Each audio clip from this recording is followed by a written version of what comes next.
David Wilkerson. Por que orar é tão difícil para os cristãos? Há tempos tenho estado perplexo por um problema que persiste na igreja há anos e que me interessa profundamente. Eis o problema. Por que orar é tão difícil para os cristãos? As Escrituras deixam claro que a resposta para tudo em nossa vida é a oração mesclada com a fé. O apóstolo Paulo registra: não andeis ansiosos por coisa alguma, em tudo, porém, sejam conhecidas diante de Deus as vossas petições, pela oração e pela súplica, com ações de graças. Filipenses 4:6. Paulo está nos dizendo: busquem o Senhor em todas as áreas da sua vida e agradeçam-no antecipadamente por lhes ouvir. A ênfase de Paulo é clara: ore sempre em primeiro lugar. Não é para orarmos só em última instância, primeiro ir atrás dos amigos, depois do pastor ou de um conselheiro, para acabar finalmente de joelhos. Não, Jesus nos diz: buscai, pois, em primeiro lugar o seu reino e a sua justiça, e todas estas coisas vos serão acrescentadas. Mateus 6,33. Devemos primeiramente ir até o Senhor antes de a qualquer outro. É de partir o coração ler as cartas enviadas para o nosso ministério de multidões de cristãos arrasados. Famílias estão se esfalecendo, casais se divorciando, pessoas que por anos andaram em fidelidade a Cristo estão vivendo em temor e em derrota. Cada uma dessas pessoas tem sido derrotada por algo: pecado, depressão, mundanismo, cobiça. E ano após ano, parece que os seus problemas vêm piorando. No entanto, o que mais me choca em suas cartas é que muito poucos destes cristãos chegam a mencionar a oração. Eles utilizam fitas gravadas, livros, conselheiros, programas de ajuda pelo telefone, todos os tipos de terapias, mas raramente a oração. Vivem todos os dias preocupados, amedrontados, com uma nuvem sobre suas cabeças, porque não possuem uma resposta para os problemas. Por que é tão difícil para os cristãos, durante as buscar a Deus em favor de necessidades desesperadoras? Afinal de contas, a Bíblia sustenta um longo testemunho de que Deus ouve os clamores dos seus filhos e os responde com terno amor. Os olhos do Senhor repousam sobre os justos e os seus ouvidos estão abertos ao seu clamor. Salmo 34:15. Clamam os justos, e o Senhor os escuta e os livra de todas as suas tribulações. Salmo 34:17. E esta é a confiança que temos para com Ele, que se pedirmos alguma coisa segundo a sua vontade, Ele nos ouve, e se sabemos que Ele nos ouve quanto ao que lhe pedimos, estamos certos de que obtemos os pedidos que lhe temos feito. 1 João 5:14-15. Muito pode, por sua eficácia, a súplica do justo. Tiago 5:16. E tudo quanto pedirdes em oração crendo, recebereis. Mateus 21:22. A oração dos retos é o seu contentamento. Provérbios 15:8. O Senhor atende a oração dos justos. Provérbios 15:29. Atendeu a oração do desamparado e não lhe desdenhou as preces, Salmo 102:17. Ouça a grande vanglória de Davi. No dia em que eu clamei, tu me acudiste e alentaste a força de minha alma. Salmo 138:3. Davi dizia: fiz prova de ti, Deus. Em todas as minhas lutas, eu não busquei a mais ninguém. Procurei unicamente a ti, e me ouvires, respondestes, e deste-me força para a batalha que eu enfrentava. Clamaste na angústia, e te livrei, te respondi. Salmo 81:7. Estas promessas e estes testemunhos constituem uma prova esmagadora do cuidado de Deus, e são tão variadas, profundas e numerosas, que não entendo como qualquer cristão poderia não alcançá-las. Mesmo assim, quando se trata de oração, a Bíblia nos fornece mais do que promessas. Ela também nos previne quanto aos perigos de se negligenciar a oração. Como escaparemos nós se negligenciarmos tão grande salvação? Hebreus 2:3. Em grego, a palavra negligenciarmos aqui significa não nos interessarmos, não levarmos a sério. O contexto deste versículo é uma discussão das coisas relacionadas à nossa salvação, e a oração é obviamente uma delas.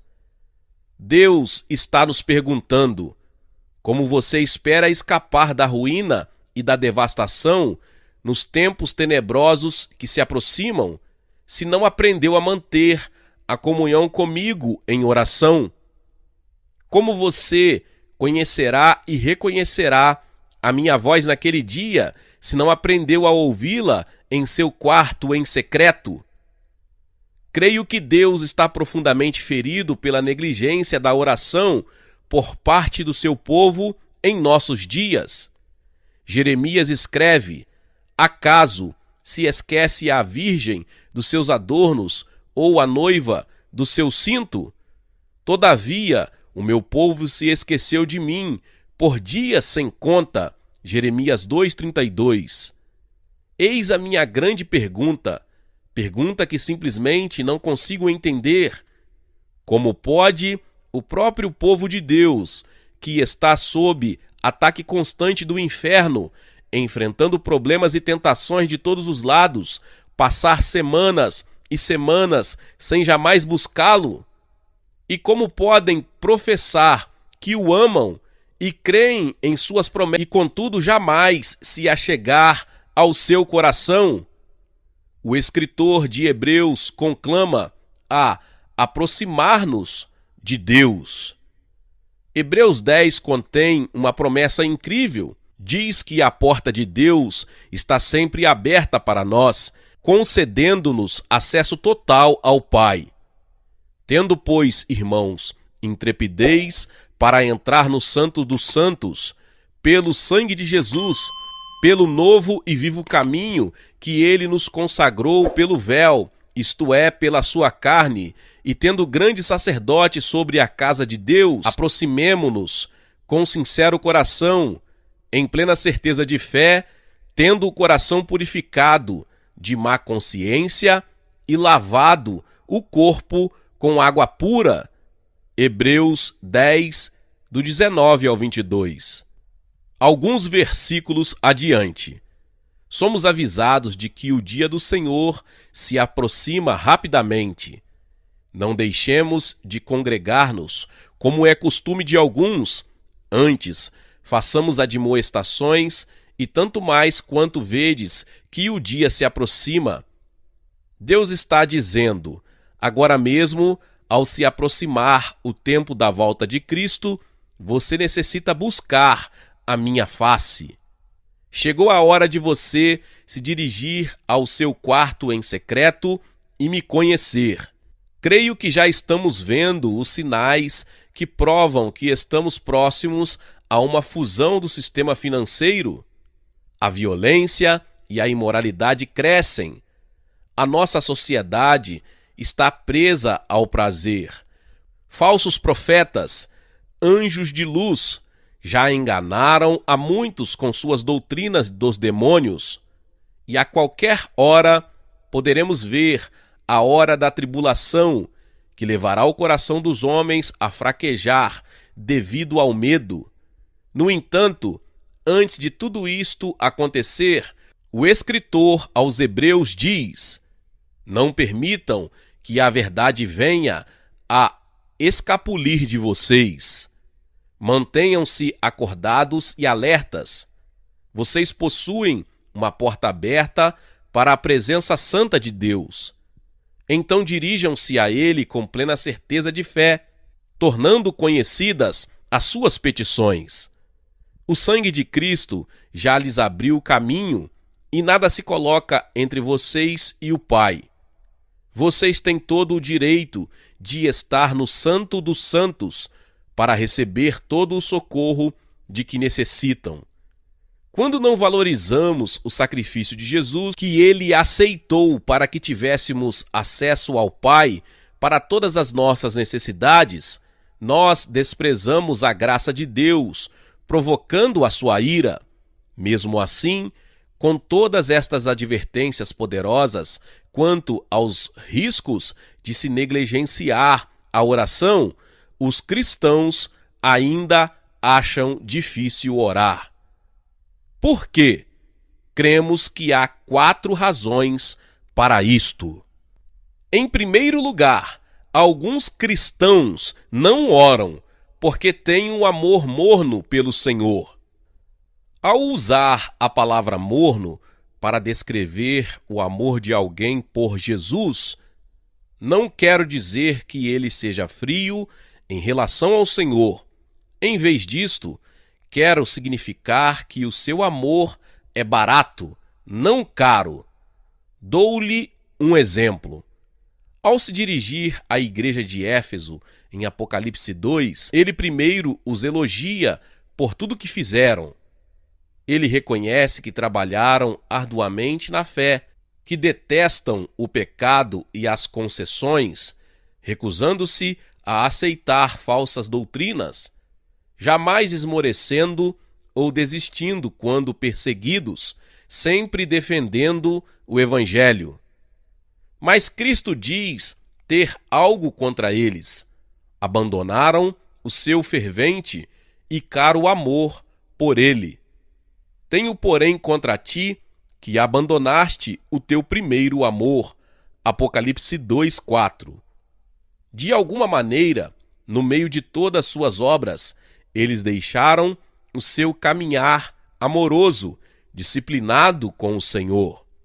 E agora ele lhes diz: vocês deixaram o seu primeiro amor, abandonaram a cara disciplina de vir à minha presença, de manter comunhão comigo.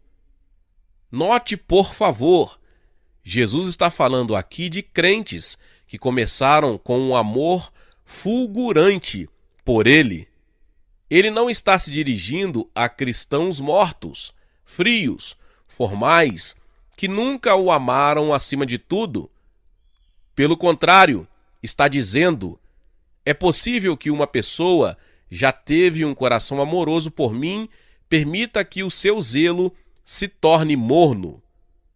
O servo devoto que anteriormente corria todos os dias em busca de mim, em seu quarto, em secreto, agora raramente chega a orar.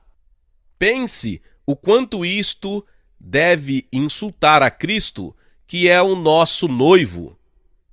Que tipo de casamento pode existir quando marido e mulher não possuem um período privativo de intimidade?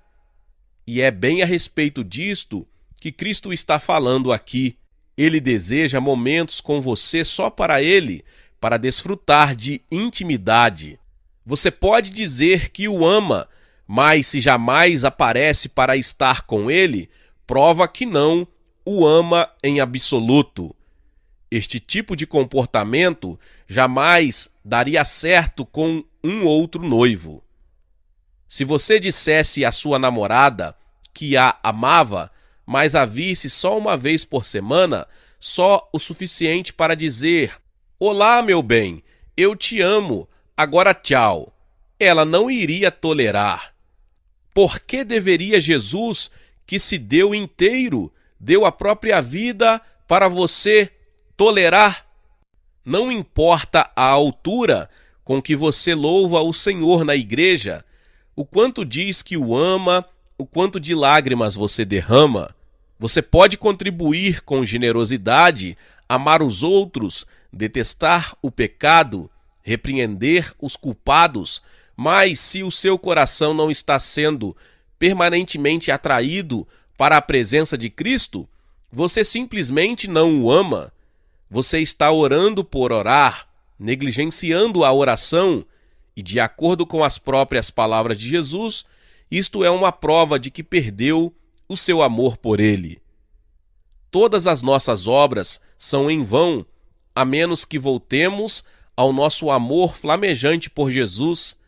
Temos de nos conscientizar. Amar a Jesus não se trata de realizar coisas. Envolve a disciplina diária de se manter em relacionamento, e isto vai custar algo de mim. Em segundo lugar, alguns cristãos não oram porque perverteram as suas prioridades. Prioridade é a importância que se deposita em algo. E os cristãos que negligenciam a oração perverteram as suas prioridades. Muitos cristãos garantem que oram se e quando têm tempo. Porém, a cada semana, buscar a Cristo se torna menos importante para eles do que lavar o carro, limpar a casa, visitar os amigos, comer fora, fazer compras, assistir aos esportes. Simplesmente não criam tempo para orar. Contudo, as pessoas não eram diferentes nos tempos de Noé e de Ló. Suas grandes prioridades eram comer e beber, comprar e vender, casar e cuidar da família. Não tinham tempo para ouvir mensagens da condenação de Deus que chegava. E assim, ninguém estava preparado quando o julgamento caiu sobre eles. Evidentemente, nada mudou com os séculos. Para a maioria dos americanos, Deus permanece no fundo da lista de prioridades, e no alto estão a sua renda, segurança, o prazer, a família. É claro, para muitos americanos, Deus nem participa da lista, mas isso não magoa Deus tanto quanto a valorização que ele recebe de seus próprios filhos. Hoje, milhares de cristãos atravessam o país para receber oração de algum ministro, profeta ou evangelista. Estes crentes desejam sentir o toque de Deus e uma experiência estática de sua presença. Mas mesmo que consigam o que buscam, a experiência só dura um tempo curto. E, ironicamente, todo o tempo em que estão viajando e buscando o toque de Deus, eles não gastam 5 minutos em oração. Amado, o Senhor não deseja as suas sobras, aqueles insignificantes pedacinhos de tempo, quando você só tem um instante para mandar ao céu um breve pedido de oração. Isto não é um sacrifício de oração, é uma oferenda capenga, e ela polui o altar dele. O profeta Malaquias escreve: "Quando trazeis animal cego para o sacrificardes, não é isso mal? E quando trazeis o coxo ou o enfermo, não é isso mal? Ora, apresenta-o ao teu governador. Acaso terá ele agrado em ti e te será favorável? Diz o Senhor dos Exércitos." Malaquias 1:8. Malaquias está dizendo: vocês estão trazendo qualquer animal velho da criação para sacrificar na presença de Deus. Porém, estas oferendas são desleixadas, descorteses, de segunda mão. Experimentem dar este tipo de oferta para o seu governador. Ele os lançará fora de sua presença. Deus esperava que o seu povo percorresse o seu rebanho cuidadosamente, examinando um por um dos animais, para escolher o mais perfeito dentre eles para lhe sacrificar. E hoje, igualmente, Deus espera o mesmo de nós. Ele deseja o nosso tempo de qualidade, o tempo sem pressa ou correria, e devemos fazer deste tempo uma prioridade. Uma vez, encontrei-me com um pastor de uma das maiores igrejas dos Estados Unidos. Este homem era um dos ministros mais ocupados que eu já vi. Ele me disse, sem se desculpar, não tenho tempo para orar. Porém, o que ele realmente queria dizer era, não dou nenhuma prioridade para a oração. Ao visitar a sua igreja, não discerni nenhum movimento do Espírito de Deus na congregação. Em verdade, era uma das igrejas mais mortas em que eu já preguei. Mas ainda, como poderia haver alguma vida se os pastores não oravam? O fato é o seguinte: nenhum cristão vai separar tempo para a oração, a menos que ela se torne a sua primeira prioridade na vida, acima de tudo mais, acima da família, da carreira, do lar, de tudo. De outro modo, o seu sacrifício estará pervertido. Em terceiro lugar, alguns cristãos não oram porque aprenderam a viver sem oração. Muitos cristãos acham que a única coisa que se requer deles é que vão à igreja, adorem, ouçam a pregação, resistam ao pecado, façam o melhor possível e tudo estará bem com eles. Este é o sacrifício que trazem para Deus e acham que ele se agrada disto. Tenho gasto tempo junto ao leito de cristãos moribundos que eram fiéis frequentadores da igreja por mais de 50 anos. Eram pessoas que nunca faltaram a uma reunião, eram pessoas boas, de família, e podiam discorrer a respeito de qualquer assunto espiritual. Mas não tinham nenhum tipo de vida de oração, gastavam horas com suas famílias, ou sentados em frente à TV, ou trabalhando em seus hobbies, mas não dispunham de tempo para estar a sós com Cristo. Isto pode lhe soar áspero, mas creio que estas pessoas foram para a eternidade sem conhecer o seu Senhor.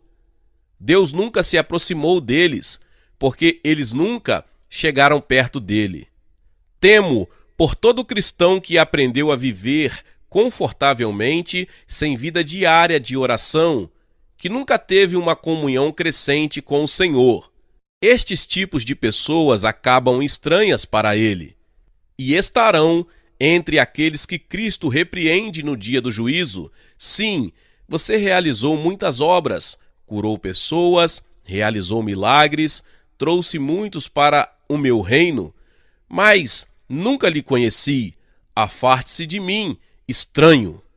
Como escaparemos da ira e do desprezo de Deus se negligenciarmos o seu grande dom da salvação? Como enfrentá-lo no dia do julgamento, quando os livros serão abertos para revelar que não gastamos nenhum tempo com ele?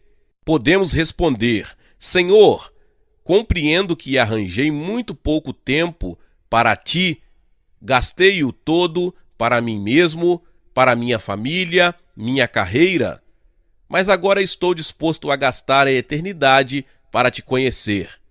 Você acha que ele aceitará isso? Não, nunca. O fato é que se pode passar uma vida toda sem oração. Em verdade, sei de alguns pastores e evangelistas de sucesso que aprenderam a ministrar totalmente sem oração.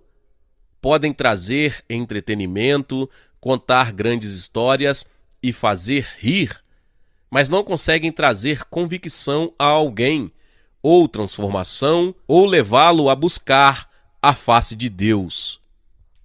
Depois de um certo tempo, estes homens chegam a um profundo desespero, porque eles tornaram-se mais e mais dependentes do braço da carne em vez do Senhor, e as suas vidas se tornam cheias de confusão de todos os lados.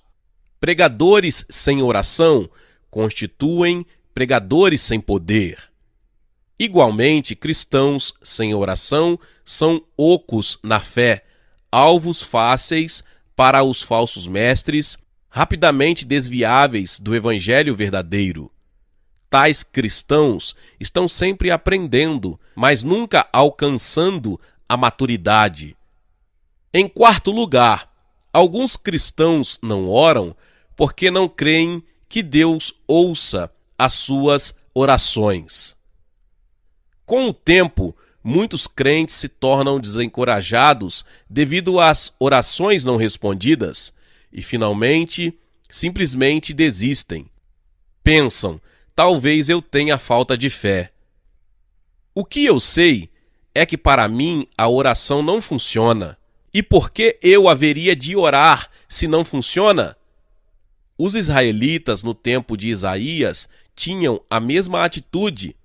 Isaías escreveu: "Me procuram dia a dia, têm prazer em saber os meus caminhos. Como povo que pratica a justiça, perguntam-me, têm prazer em se achegar a Deus, dizendo: por que jejuamos nós, e tu não atentas para isso? Por que afligimos a nossa alma, e tu não o levas em conta?" Isaías 58, 2 e 3. Estas pessoas estavam acusando Deus de abandono dos filhos. Estavam dizendo: amo a Deus, pratico o que é reto e evito o pecado. E até há pouco tempo era fiel em buscá-lo em oração. Mas sabe o que aconteceu? Ele nunca me respondeu. Então por que eu deveria continuar a afligir minha alma diante dele? Ele nunca tomou conhecimento dos meus pedidos.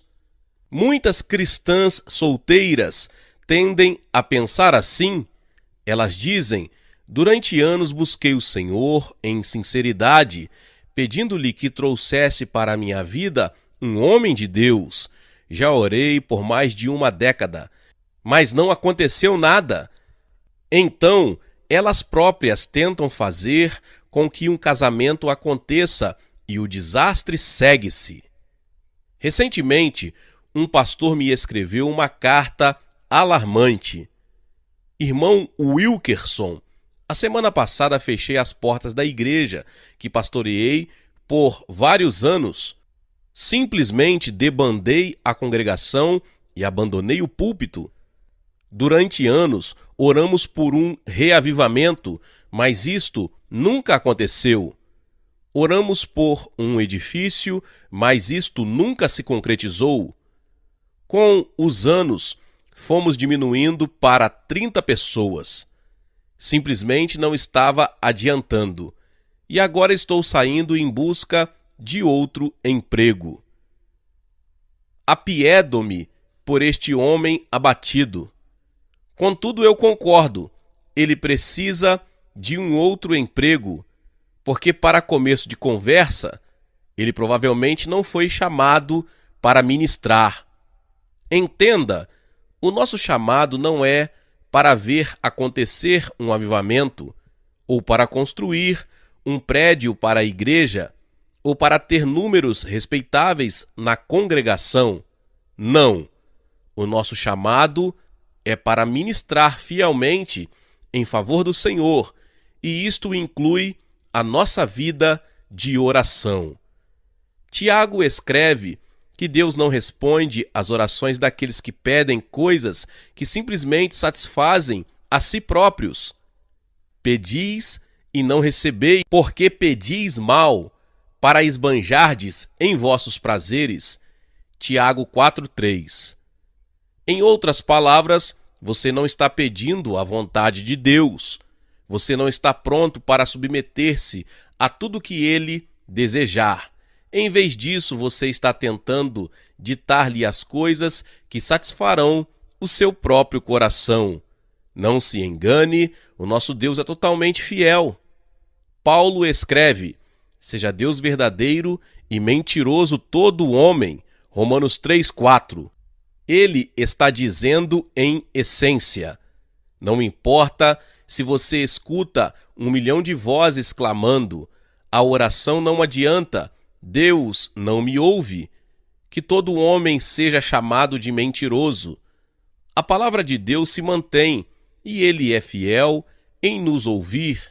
Jesus disse: e tudo quanto pedirdes em oração crendo, recebereis. Mateus 21:22. Em poucas palavras, Cristo está dizendo: se você crer verdadeiramente, estará desejoso de esperar e aguardar uma resposta do seu Pai Celestial. E não vai lhe importar quanto tempo vai levar. Você se agarrará à fé, crendo que ele responderá. Se Deus está atrasando uma oração sua em particular, pode ter certeza de que ele está testando a sua fé. Ele deseja que você creia nele quando ele aparenta estar em silêncio e lhe testa para ver se você diz: eu desisto. Ele não responde. No final das contas, ele deseja que a sua fé se desenvolva tão pura como o ouro, de maneira que você estará equipado para receber muitas respostas suas e para os outros. Uma vez li a história de uma santa de Deus, uma irmã idosa, muito querida, que havia andado próxima a Jesus por muitos anos. A sua vida de oração era tão intensa que as pessoas de todos os lugares pediam que ela orasse por elas. Um dia, uma amiga lhe escreveu solicitando uma oração e a mulher concordou.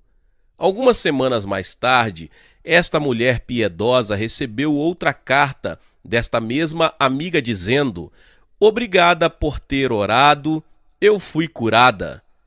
Mas a senhora piedosa se convenceu de que havia esquecido de orar. Ela se alegrou de que a sua amiga havia sido curada, mas mesmo assim ficou pensando: Senhor, ela disse que a sua fé era débil, porque o Senhor a curou se eu me esqueci de orar. Deus lhe respondeu: eu a curei porque você me conhece. Você se aproximou tanto de mim que cumpri o desejo específico que você tinha pela sua amiga, mesmo sem a sua oração. Como é grande a tua bondade que reservaste aos que te temem, da qual usas perante os filhos dos homens para com os que em ti se refugiam. Salmo 31:19. Porém, aos que buscam o Senhor, bem nenhum lhes faltará. Salmo 34:10. Vá ao seu lugar secreto com regularidade e busque-o de todo o seu coração. Eis a resposta que você deve dar para restaurar um casamento a favor de membros da família não salvos, para toda necessidade de sua vida. As respostas dele podem vir da noite para o dia. Contudo, Deus fará a obra no tempo dele e da maneira dele. A parte que cabe a você é confiar que ele é fiel em responder, porque você é seu filho amado. Glória a Deus, louvado seja o nome do Senhor. Talvez você chegou aqui pela primeira vez, ouviu esta palavra e ainda não é inscrito aqui no canal. Neste vídeo você está vendo a palavra inscreva-se. Clique em inscreva-se no canal, logo você vai ver um sininho, toque nesse sininho. Depois que você tocar o sininho, você vai ver a palavra todas. Clica também em todas, porque todas as vezes que liberarmos os próximos vídeos, você será notificado, notificada em nome de Jesus. Deixe também o seu like e não se esqueça de compartilhar esta palavra com mais pessoas. Meus irmãos e minhas irmãs, nos vemos nos próximos vídeos. Amém. Seja membro do canal Vinícius Siqueira e obtenha benefícios que só os membros têm. Então, você que já é inscrito no canal e ativou o sininho das notificações, logo você vê o botão Seja Membro, clique nele e obtenha os benefícios. E o primeiro benefício é que você tem uma mensagem destacada. Quando você faz um comentário aqui no canal, você tem um destaque na sua mensagem. E isso é muito importante porque você mostra para os outros que você apoia este canal. E outro benefício que você tem é que você pode compartilhar os devocionais diários, que são 365 devocionais, que são postados todos os dias aqui no canal. Existe um grupo específico e a pessoa recebe um link que é direcionado para o grupo. E nesse grupo você tem todos os devocionais de todos os dias do mês, que você recebe logo pela manhã, e você tem o benefício de compartilhar esses devocionais com os seus contatos. Esse benefício é apenas para os membros. No YouTube não tem como compartilhar os devocionais, apenas ler na comunidade do YouTube, mas quem é membro tem o benefício de compartilhar com todos os seus contatos e as suas redes sociais. Seja membro!